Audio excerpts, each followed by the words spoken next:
Sir ये question है sir कि जो हम जो समरी निकालेंगे तो उसमें वो रिकमेंडेशन देंगे या सारा जो मैकेनिज्म होता है कि इस तरह क्रिटिकल एनालिसिस और इस तरह ये सारा रिसर्च पेपर जो आपने दिया इस वो सारा काम करेंगे सर? नहीं ये तो आप पूरा रिसर्च पेपर नहीं करते आप इसकी जो है आप समरी निकाले कि यार इसने ये कहा था इसने ये कहा था थोड़ा बहुत इसका समराइज फॉर्म में ये लेना है और फिर उस पे रिकमेंडेशन देना है कि इसमें ये जी सलमान आप कुछ कहना चाहते हैं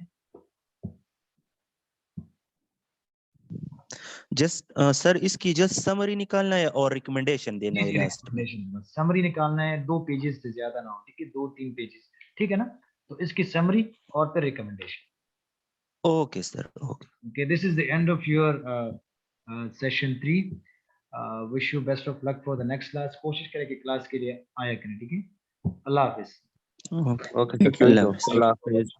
ओके खुदा हाफिज sir Thank you, sir. You're welcome.